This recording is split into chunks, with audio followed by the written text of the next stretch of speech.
Alrighty guys, as they keep bringing us another Dragon Ball Legends TOP guide video. So as you can see from last season, or from the thumbnail at least, I was able to go ahead and rank 634 or something, somewhere around there, around the 600s, right? Which is not too bad. So that results at me staying in the Z League. So yet again, coming back at you guys, want to make this as quick and short as sweet as possible. I got 6 teams for you guys to go ahead and try out. 6 teams that I truly believe are extremely viable, even for this season of TOP, right? So I'm going to go ahead and list off these 6 teams, and at the end of the video I'm going to go ahead and list some tips as well, so stick around for that. Be on the lookout for the timestamps in the description below as well. So that being said, let's go ahead and get right into the first team. Alright, so the first team I'm going to go ahead and be talking about is the Androids team right here. So that's this is the team I'm going to go ahead and be running with. This is one of my comfort teams, right? I do have a lot of the Zenkais right here, and you can see I have them filtered. So I have them filtered by Android, and then let's go ahead and look at the tier 1 Androids right here. I have a lot of the tier 1 Androids on my main rotation, right? So I have Android 18, Android 16, Android 17, and then I have the Cell, and then of course this person right here, this Android 18, the red one, is definitely one of my favorite units for TOP, just because of this second unique ability right here. At the end of turn, allies in range restores health by 3% and plus 15% to damage inflicted for 1 turn, right? So that's absolutely massive. Any unit that can go ahead and heal your allies and stuff like that, it's just always going to be like an amazing unit, right? I honestly, if I were to put this unit on a tier list for TOP, she would be high S to Z tier in that kind of aspect, right? Even at 6 stars, I always still bring her in. And I know some of you guys may actually have her at higher stars, right? She is a very old unit, but she still performs in TOP to this day. And then, of course, one thing I would like to mention with this team is the fact that you do need a lot of these Zenkais for this to work. If you guys have Android 16 at Zenkai level 1, it might not be like he might not be able to tank as much as a Zenkai 7 Android 16, right? It's going to be, your mileage may vary, but I definitely recommend if you do have them at fully Zenkai, if you're an Androids user, then this is probably going to be your best bet. We can see right here, I filtered in some of the tier 2 units as well. This whole team consists of tier 2 and tier 1 units. So I have the blue, the Zenkai 21, right, which is not bad at all. She's going to be able to do a lot of buffs in terms of blue card regeneration, right? She gets a lot of blue card gauge up and stuff like that, so that's really good. And then on my bench I have the yellow Cell, just because the yellow Cell would technically be getting Zenkai boosted if I have him and Android 18 on the same team, as well as the Android 21, right? Having a lot of greens on there is really good to go ahead and protect the red unit that you want to go ahead, that's going to be healing you consistently, right? So that's going to be it for Androids right there. I think they're pretty good. Let me know what you guys think. Let's go ahead and move on to the next team. Alright, for the next team I want to go ahead and take a look at is going to be the Hybrid Saiyans team. Okay, so right here on the right of the screen, I have a screenshot yet again from my buddy Adamos, who's now going in as in-game Vados equals GP, right?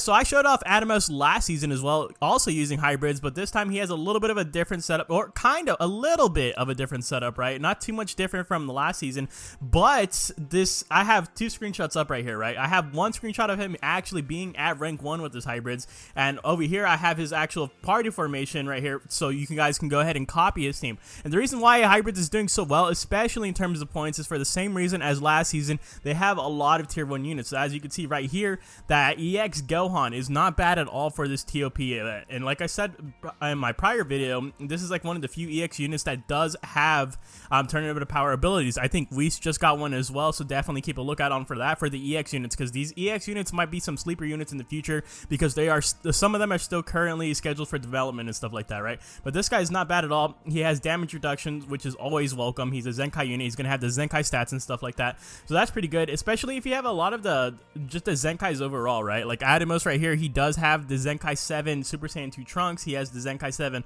Purple Super Saiyan 2 Gohan, but I think the most important thing is that Goten makes his return to tier 1 yet again. And so just because of the fact that this guy's tier 1, I think it just teams with him. You could even argue like a Sun Family team maybe, just because of this guy right here, because he does have this ability as well, where he gets the guaranteed blue card, right?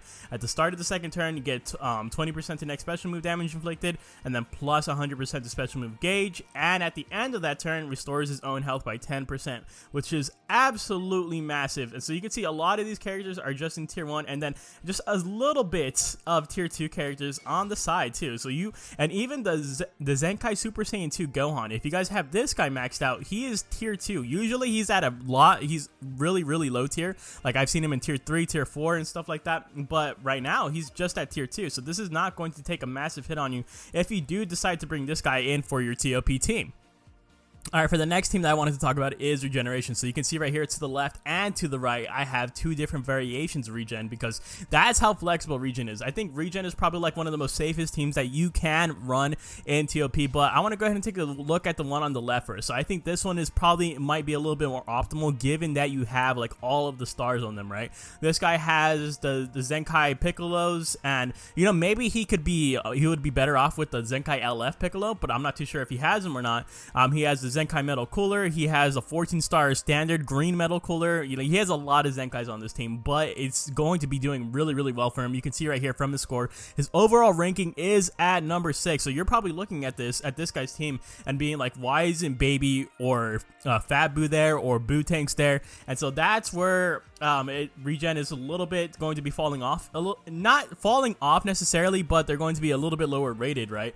Because now we have the screenshot on the right that you guys can see where he actually does have Baby, he does have Fat Boo, he does have Boo Tanks, right?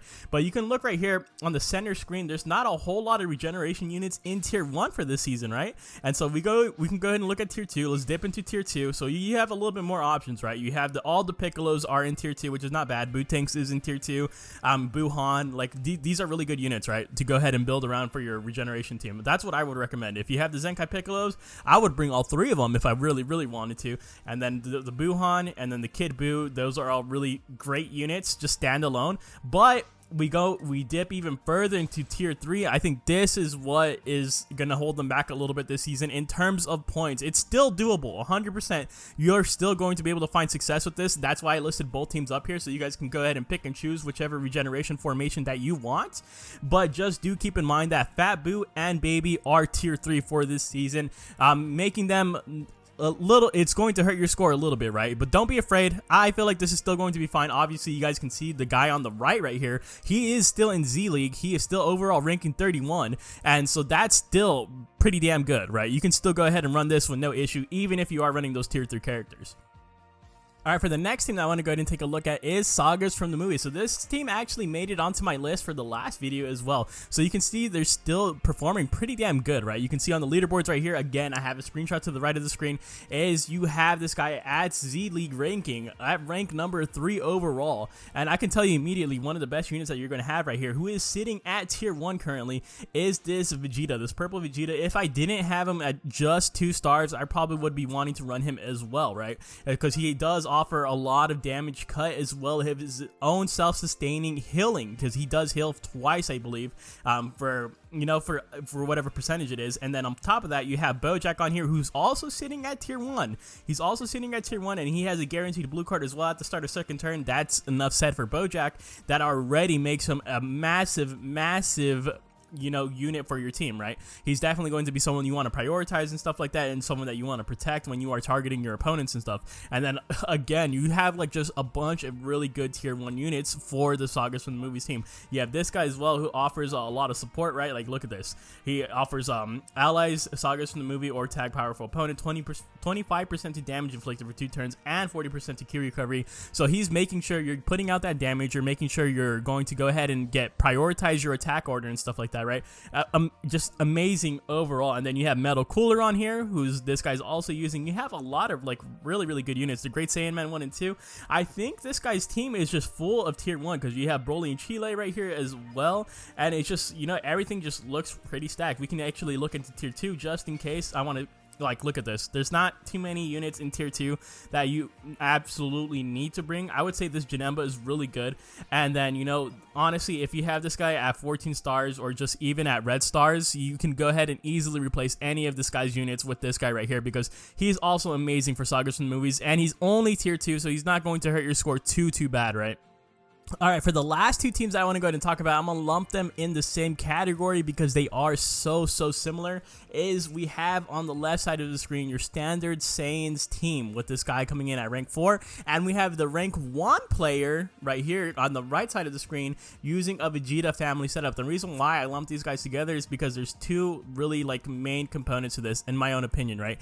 Is the Angel Vegeta, who actually does return at tier 1, right? At tier 1, he's just absolutely amazing. He does buff both Vegeta family and he buffs Saiyans, right, with his ToP ability, even with his regular Z ability, right? 30% to Saiyan or tag Vegeta family, base strike, and blast defense. So you're going to ensure that you're getting some of those defenses up and stuff like that. But this is where he starts going crazy, right? At the start of the third turn, he's going to be able to restore health by 3% as well as giving a damage buff. This guy's absolutely a must-have on any Saiyans team, on any Vegeta family team. I definitely do think that he's like the Z tier of ToP. Like, he's definitely a must-have. If you guys do have him at lower stars, I would suggest if you're going to invest in ToP a lot, then you guys need to start pumping some of that Z power into him, like I have as well, because I had him at 2 stars for the longest. But after seeing how valuable he is in ToP, if I want to run a Saiyans team in the future, I definitely want to go ahead and build it around this specific Vegeta unit. And then of course, another unit that we previously have talked about is this Vegeta right here, because at the right amount of stars, we can go ahead and look at him at 14 stars. His Z ability does buff Saiyan, right? 35% to episode Sagas from the movies or tag Saiyan base strike and blast defense, right? So it's another double buff to defenses, or, well, yeah, so another double buff so you're going to make sure that you have a really beefy team. So you can see on the team on the left, he's actually running both of those units right there, the Angel Vegeta and that purple movie Vegeta. On the right hand side though, he's not necessarily running the purple Vegeta, but I would say that he's more valuable than the purple Super Saiyan Blue Vegeta that he does have. But maybe it was just a star differential, you know, maybe he was just like, my movie Vegeta is definitely not as much stars as the Super Saiyan Blue Vegeta, so that's understandable as well, right? But you can look down right here, you have like a good amount of like Saiyans in tier 1 and stuff right here, especially this guy. He's a Vegeta family, right? He's part of the Vegeta family buffers and stuff like that, and he is in tier 1, right? And he has a decent Z ability as well, so base strike and blast attack, so any double buffs are definitely 100% welcomed and stuff like that, right? And then he also has a damage cut, which is very important to know, 20% to minus 20% to damage received. So that's something that you definitely want on your team overall, right? And so then we can actually dip into the tier 2 units at that point right there, and you can see that tier 2 has some really good options as well. So it does have the Nameku, and it has both of the Zenkai Super Saiyan 3s. So if you have both of the Zenkai Super Saiyan 3s, you have that Angel Vegeta, I think this is easily going to be the best team for you. Unfortunately, I do not have Majin Vegeta, so I don't know what tier he sits at currently, but I'm sure he'll do fine just as well, right? And then we can go ahead and swap this over to Vegeta family real quick. And then you can immediately see Vegeta family has some really good options here as well. With this guy, I feel like a lot of people underrate this guy, but he has that tag against, he has the buff against regeneration specifically. So I feel like this is 100% a worthwhile unit. You can go ahead and say what you want about him in PvP, right? He's not that great, but when it comes to ToP, he definitely does shine. I think he shines better. And then this guy too, he's also an option for your red unit. You have the Zenkai Vegeta on there as well. And then you have this guy. If you guys have this guy Zenkai too, 100%, go ahead and slap him on there. I have him at 14 stars. I just don't have him Zenkai, unfortunately. And then we can look at the tier 2 of these units. And again, like, you have some really good options right here, right? You have the Super Saiyan 4 Vegeta, just in case you have him Zenkai. You have the God Vegeta, just in case you have him Zenkai. The Super Saiyan Blue Vegeta, all that good stuff, right? And that's why I definitely do think that these teams are going to be extremely good. Like I said, you can obviously, this guy right here on the right, the free to play, he is rank number 1, right? And then you have the guy on the left right here who's using basically kind of like a run-of-the-mill Saiyans team. But it's just this, having that Saiyan, those two Vegetas are extremely important because they're going to be able to supply your team with so much defense and just so much sustainability, so much durability that they have to be included. They have to be name dropped. Alright, so those are going to be my top 6 teams for this season of ToP. Let me know if I missed any teams in the comment section down below. So one thing I wanted to go ahead and note is that something that I recently learned of is the win streak bonus. And so this is actually something that I learned just after putting out the video for last season. Someone in my comments, someone let me or made me aware of the fact that you do have a win streak bonus. And so they told me that for every 5th fight you get, or for every 5th win specifically, you get a massive increase in points. And so that led me to believe that you don't have to go for the hardest stages every single time. And I was actually testing this out last season, and obviously I ended up at rank 600, so it's not too bad. I think this method is definitely worthwhile. I'll go for the lower stages. Like, this is a 5-fist stage right here in front, right here. And so what if I went for the 3-fist, 3-fist, 3-fist, 3-fist, and then the 4-fist for the 5th fight, right? I'm still going to get a lot of points, right? I think the 5th battle, that 5th win, is definitely the most important thing to note. As long as you're challenging the hardest stage on the 5th battle, you're going to get an abundance of points. So as of right now, I wouldn't worry about just clicking the hardest stages every single time unless you know that your team is going to easily breeze through it. But for me, especially being like free to play and stuff like that, when I always don't have the most comfortable teams, my regen isn't the best, I definitely have had a lot of times where I'll do 3-fist stages twice or maybe even 3 times in a row. But as long as I am going on the hardest stage on my 5th battle, on my 5th win, then you're going to see that massive influx of points. And as always, if you guys lose, don't worry. If you guys are losing a lot of units and you're very scared that you're not going to be able to make it for the top 6k, you can lose up to 2 times, and you'll still be able to complete the entire board. Granted, you're not letting any of your TP energy bleed out, right? You don't want it to go ahead and get at 5. You don't want it to go ahead and just be wasting that time, right? You want to constantly be using your TP. Do not let it bleed through.